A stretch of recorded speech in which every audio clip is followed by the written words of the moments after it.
కొల్హాపూర్ శ్రీ మహాలక్ష్మి ఆలయ విశేషాలు.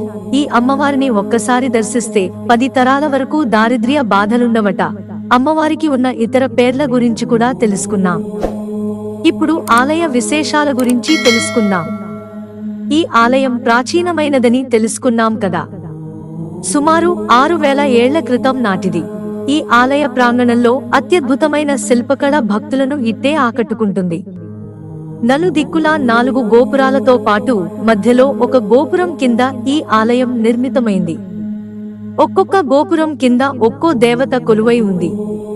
తూర్పు గోపురం కింద శ్రీ మహాలక్ష్మి, మధ్యలో కుమార మండపం, పడమర గణపతి, ఉత్తరం మహాకాళి, దక్షిణ గోపురం కింద మహాసరస్వతి కొలువయ్యారు. ఈ ఆలయంలో ఉపాలయాలు కూడా ఉన్నాయి. వాటిలో శ్రీ వెంకటేశ్వర స్వామి, నవగ్రహాలు, రాధాకృష్ణ, కాలభైరవ, వినాయకుడు, సింహవాహిని, తుల్జాభవానిలు కొలువై ఉన్నారు. ఇక గర్భాలయంలో శ్రీ మహాలక్ష్మిని ఎంతసేపు చూసినా తనివి తీరదట. సుమారు 6 అడుగుల ఎత్తైన వేదికపై 2 అడుగుల పీఠం మీద లక్ష్మీదేవి చతుర్భుజాలతో సింహవాహినిగా కూర్చుని దర్శనమిస్తుంది. ఇక్కడ మరో విశేషం ఏంటంటే, ఏడాదికి 3 సార్లు సూర్యుని కిరణాలు నేరుగా అమ్మవారి ముఖంపై ప్రసరిస్తాయి. ఈ దృశ్యాన్ని చూసేందుకు ఆలయానికి భక్తులు పోటెత్తుతారు. గర్భగుడి గోడపై శ్రీ చక్రం ఉండటం ఇక్కడ ప్రత్యేకం. ఈ అమ్మవారిని ఒక్కసారి దర్శిస్తే 10 తరాల వరకు దారిద్ర్య బాధలుండవట. ఇప్పుడు ఆలయంలో జరిగే పూజలు, ఇతర విశేషాలు తెలుసుకుందాం. నిత్యం అమ్మవారికి 5 సార్లు అర్చనలు, హారతులతో పాటు ముఖ్యంగా ప్రతి శుక్రవారం విశేష పూజలు. శుక్రవారం సాయంత్రం వేళ అలాగే పౌర్ణమి నాడు ఆలయం వెలుపల అమ్మవారి ఊరేగింపు నిర్వహిస్తారు.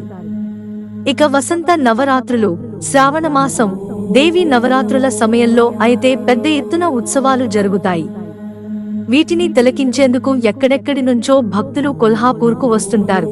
పిలిస్తే పలికే దేవతగాను, భక్తుల పాలిట కొంగు బంగారంగాను కొల్హాపూర్ శ్రీ మహాలక్ష్మీదేవి పూజలందుకుంటోంది. మరో విశేషం ఏంటంటే, ఇక్కడి మహాలక్ష్మీదేవిని జీవితంలో ఒక్కసారి దర్శించినా ఆ వంశంలో 10 తరాల వరకు ఎవరికీ దారిద్ర్య బాధలుండవట. ఇక ఇక్కడి మరో ప్రత్యేకత శ్రీ చక్రం. ఆది గురువు భగవత్ శ్రీ శంకరాచార్యుల వారు ఈ ఆలయాన్ని దర్శించి ఇక్కడ శ్రీ చక్రాన్ని ప్రతిష్ఠించారని చెబుతారు. మిత్రులారా, ఛానల్ సబ్స్క్రైబ్ చేసుకోవడం మర్చిపోకండి. ధన్యవాదాలు.